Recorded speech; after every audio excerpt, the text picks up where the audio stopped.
안녕하세요. 스텝 산사입니다. 시장이 조금 흔들리기는 했지만 일단 다우존스 지수가 신고가를 냈었고요. 그리고 이제 최근에 S&P 500까지 신고가를 내면서 다행히 주식시장이 특히 미국 같은 경우는 좀 안정은 되고 있습니다. 이제 그런데 그 주식이 흔들렸던 이유는 경기가 내년에 확실한 침체가 되면 아주 강한 약세장이 올 거라는 그런 걱정이었죠. 거기다가 이제 미국 주식을 투자하는 분들이라고 하더라도 우리나라에 앉아서 증시를 보기 때문에 한국장이 약했던 것, 특히 삼성전자가 약했던 게 더 많은 두려움을 줬다라고 저는 생각을 합니다. 그 미국의 좀 큰 폭락장을 한번 살펴보면 1930년대 대공황이 있었고 70년대 스태그플레이션에 의한 주가 급락이 있었고요. 2000년대 초반에 IT 버블이 있었고 2008년에 리만 사태가 있었습니다. 이럴 때는 모두 주가가 한 2년 정도 하락을 하고요. 한 50% 정도 주가가 급락을 하게 돼 있습니다. 이런 약세장을 만나게 되면 내가 아무리 7대3 원칙, 제가 주장하는 현금 30, 주식 70을 갖고 있었어도 오랫동안 빠지기 때문에 사실 되게 견디기가 어려운 것은 사실입니다. 이 정도 하락장이 아니라 예를 들어 20%, 뭐 30%, 뭐 이런 정도의 하락장, 예를 들어서 코로나 때라든지, 뭐 블랙 먼데이 때라든지, 뭐 이런 것들, 뭐 그보다 더 작은 하락장은 말할 것도 없고요. 이럴 때는 기간이 보통 되게 짧기 때문에 내가 현금을 갖고 있기만 하면은 웬만큼 주식시장이 빠져도 견딜 수가 있습니다. 그렇기 때문에 우리가 미국 주식을 투자하거나 뭐 또는 다른 지역 주식을 투자할 때 50% 정도의 급락장, 특히 오랜 기간의 급락장이 아닌지 맞는지만 살펴보면은 투자 결정을 내리기가 쉽습니다. 근데 지금 상황에서 보면은 사람들이 걱정하는 것은 IT 버블 때와 비슷한 아주 큰 급락장이 내년에 오는 것이 아닌가라고 저는 요즘 많이 느낍니다. 왜냐하면 일단 2008년 리만 사태를 생각하기에는 미국 가계나 미국의 금융권이 너무 건전합니다. 미국 가계부채 2008년 100%에서 지금 80% 이하로 떨어져 있는 상태고요. 70년대 스태그플레이션을 걱정하기에는 유가가 너무 낮습니다. 지금 촬영일 기준으로 유가가 60불대까지 떨어진 상태이고 미국이 쉘 혁명을 통해서 세계에서 제일 많이 기름을 생산하고 있기 때문에 유가를 조절할 수 있거든요. 그렇다는 관점에서 보면 70년대 스태그플레이션 가능성도 사실 매우 낮습니다. 대공황을 생각하기에는 미국의 연준이 생긴 게 1913년입니다. 연준이 생기고 10년, 15년 지나고 약간 불황이 왔는데 당시에 중앙은행이나 정치권이 생각을 반대로 하면서 이 대공황을 오래 끌었던 거죠. 거기에 이제 전쟁까지 터지는 그런 상황이 있었습니다. 지금이 그렇다라고 보기에는 결국 가능성이 떨어지는 거죠. 결국 네 번의 사례 중에서 지금과 가장 유사하다라고 사람들이 느끼는 게 이제 IT 버블 때이거든요. 그땐 닷컴 주식이 많이 올랐고 지금은 AI 주식이 많이 올랐기 때문에 그때랑 유사한 이유로 주식이 많이 빠질 거다라는 걱정이 많습니다. 그 걱정에 경기 침체 말고 AI 캐즘 말고 거기에 또 기름을 부은 게 두 가지 일이 있었는데요. 첫 번째는 대단한 투자자죠. 워렌 버핏이 갖고 있는 애플 주식의 많은 부분을 팔았다라는 뉴스가 8월 달에 나왔었고 두 번째는 슈퍼 마이크로 컴퓨터에 대해서 힌덴버그 리서치에서 뭔가 회계가 잘못되고 회사가 이상하다라는 리포트를 냈었습니다. 그리고 이제 법무부 조사까지 이제 나온 데서 주가가 계속 급락하고 있는데 요 두 가지가 워렌 버핏이 팔았으니까 그거 애플을 뭔가 AI 문제 있는 거 아니야? 힌덴버그가 이 AI의 총아인 회사를 문제가 있다고 저격했으니까 AI 시스템이 문제가 아닐까라고 걱정을 하게 된 거죠. 그러니까 결국 닷컴 버블을 야기했던 과열에다가 투자자의 매도 거기에 분식회계까지 겹치면 주가 많이 빠질 거다라는 걱정이 있었다라고 저는 봅니다.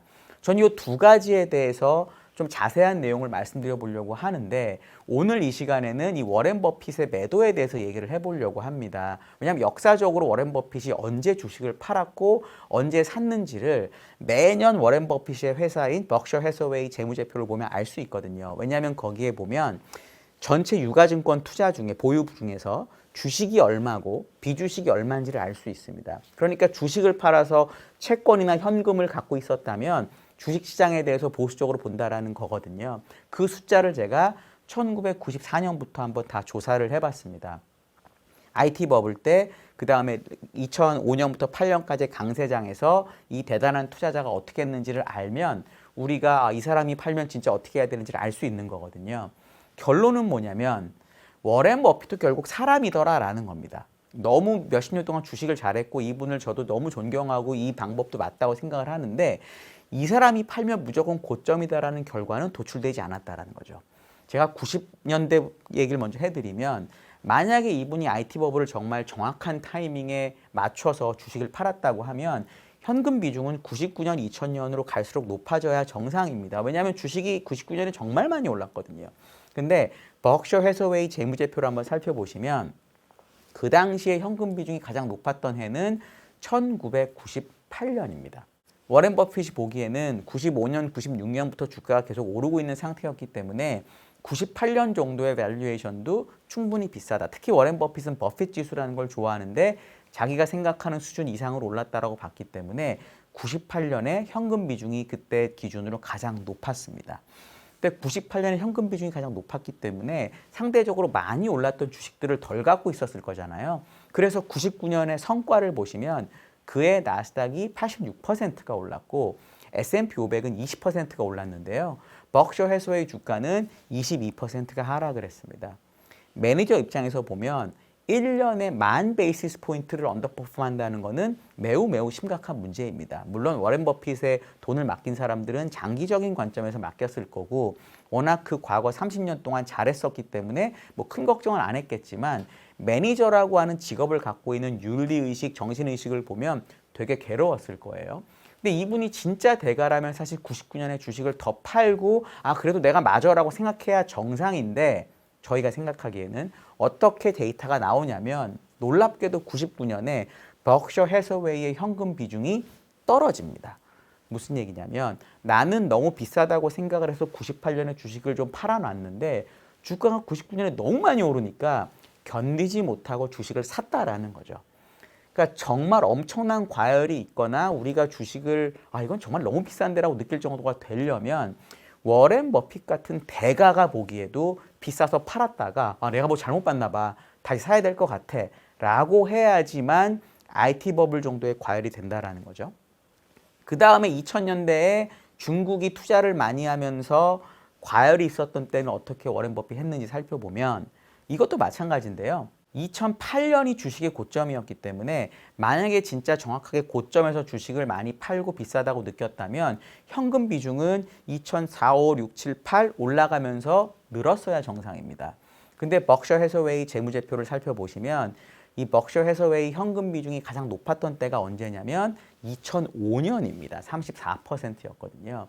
이건 전 이해가 되는 게 저도 이때 이제 애널리스트 처음 시작할 때였으니까 2006년쯤부터 서프라임 모기지 사태가 문제라는 말이 막 나오기 시작을 해요. 뭐 루비니 교수님 뭐 이런 사람들이 계속 얘기를 했었는데 저는 이분이 결국 닥터 둠으로 명성을 얻게 된 게 2년 있다 리만이 망해서 그런데 주식을 하는 사람 입장에서 보면 2006년에 결국 망한다고 말한 게 무슨 의미가 있는지 모르겠어요. At the end of the day 모두 죽잖아요. 그런 거는 사실 저는 무의미하다고 보는 사람이라서 워렌 버핏도 아마 이런 사람하고 비슷하게 2006년쯤 망할 거다라고 생각을 하고 이 사람 주식을 직접 하니까 2005년에 주식을 많이 팔아놨던 거죠. 근데 2006년, 7년 주가 사실 되게 많이 올랐잖아요. 특히 중국 관련주들은. 워렌 버핏도 견디지 못하고 2006년, 7년, 8년까지 현금 비중이 34에서 10% 중반으로 급격히 떨어집니다. 그러니까 자기가 보기에는 이미 2003, 4, 5년에 많이 올라서 밸류에이션이 비싸기 때문에 주식을 팔아놨는데 주가가 계속 오르니까 견디지 못하고 주식을 조금씩 계속 산 거죠. 그러니까 결국은 정말 과열장이 터지거나 뭔가 버블이 터지는 상황이 되려면 이렇게 주식을 너무 잘하는 사람들도 내가 주식을 팔았다가 나 뭔가 잘못한 것 같은데 라고 생각하고 주식을 다시 사는 정도의 일이 벌어지면 결국은 정말 과열이다라고 봐야 될 것 같습니다. 지금은 워렌 버핏이 지금 이제 주식 판단 얘기가 나왔기 때문에 물론 이번에는 정확하게 맞췄을 수도 있어요. 저는 그거는 알 수가 없습니다. 예를 들어 지난 2번은 먼저 팔았지만 이번은 정말 기가 막힌 타이밍에 고점에 팔았을 수도 있습니다. 근데 많은 언론, 특히 언론 기사가 너무 짧게 써서 문제인데 그냥 워렌 버핏 팔았으니까 문제요 라고만 쓰잖아요. 근데 저는 꼭 그렇진 않을 수 있다는 얘기를 드리려고 제가 이 말씀을 드립니다. 제가 아주 짧게 2가지 사례를 더 얘기 드릴 거예요. 왜냐하면 워렌 버핏 하나만 갖고 얘기하기에는 너무 약하잖아요. 그래서 제가 타이거 펀드를 만들었던 줄리안 로버트슨의 사례하고 우리 소로스 펀드의 2인자였던 스탠리 드러큰밀러 사례까지 같이 가져왔습니다. 타이거 펀드 같은 경우에 제가 수익률까지 이번엔 찾아갖고 왔는데요. 이 사람은 롱숏 펀드, 헤지 펀드 중에서 주식만 가지고 롱숏을 통해서 절대 수익을 최초로 추구하고 성공시켰던 사람입니다. 정말 유명한 펀드고요. 2007년, 8년, 9년 이때까지만 해도 타이거 펀드의 밑에 회사들이 그런 일들을 되게 많이 했었습니다. 그러니까 정말로 대단한 투자자, 워렌 버핏하고 성격은 다르지만 정말 대단한 투자자가 맞습니다. 근데 이분의 이 타이거 펀드의 수익률을 보면은 98년부터 시장 언더퍼폼을 되게 세게 합니다. 왜냐하면 책을 찾아보면 이 사람이 어떻게 했냐면 주가 너무 비싸. 98년부터 나스닥 관련된 종목들은 너무 비싸기 때문에 우리는 전통산업이나 안 오른 종목들을 롱을 하고 나스닥과 관련된 이런 종목들은 비싸니까 숏을 할 거야 라는 전략을 썼던 거죠. 근데 우리가 지금은 저희가 결과를 알고 있죠. 98, 99에 나스닥이 진짜 많이 올랐거든요. 그랬으니까 이분 수익률이 어땠겠어요? 98, 99 시장은 너무 좋은데 본인의 수익률은 98, 99가 너무 안 좋았던 거죠. 결국 이분이 견디다 못 견디고 2000년에 은퇴를 합니다. 우리 공공펀드는 더 이상 할 수가 없다. 물론 2000년에 IT 버블이 터졌기 때문에 이분이 98년에 주장했던 게 3년 있다 맞은 거죠. 하지만 이분은 투자자였기 때문에 교수가 아니라 투자자였기 때문에 그 기간 동안 돈을 잃고 결국은 은퇴를 할 수밖에 없었다라는 거죠. 그러니까 이 정도 대가가 3년을 못 견디고 말아먹을 정도로 주가가 많이 올랐던 게 과열의 증거였던 겁니다. 드러큰밀러는 어떻게 했느냐? 사실 그 파운드와 공매도 같은 경우도 결국은 이 소로스 펀드의 대단한 역작인데 이때 드러큰밀러도 같이 했거든요. 사실 드러큰밀러도 엄청나게 많은 영향을 소로스에게 줬습니다. 이분이 어떻게 했느냐? 98년까지는 이분은 나스닥을 계속 즐겼다라고 책에 나옵니다. 나스닥 좋고 나도 잘해 먹었어. 99년 돼서 나스닥이 86% 오르거든요. 야, 이건 진짜 너무하다, 1년에. 99년에 들어오면서 주식을 팔기 시작을 합니다. 그래서 99년 하반기쯤 돼서는 나스닥을 거의 다 판 것으로 나와요. 그런데도 주가가 계속 오르니까 이분이 어떻게 하냐면 2000년 초에 내가 잘못 본 것 같아요. 나스닥은 뭔가 새로운 뭔가 생긴 것 같습니다. PER이 100배든 200배든 괜찮아요. 하고 2000년대 초반에 주식을 다시 삽니다. 근데 저희 이제 결과는 알고 있죠. 2000년 3월, 4월까지 주가 급락을 하면서 이분도 못 견디고 2000년 4월인가에 나도 이제 은퇴하겠습니다. 내 개인 돈만 운용할게요라고 말을 하는 거죠. 정말로 훌륭한 헤지펀드 매니저 2명이 IT 버블이라고 하는 이 주가 급등락에서 뭔가 생각을 잘못하고 멘탈이 터지고 결국 주가를 못 견디고 은퇴를 한다는 거죠.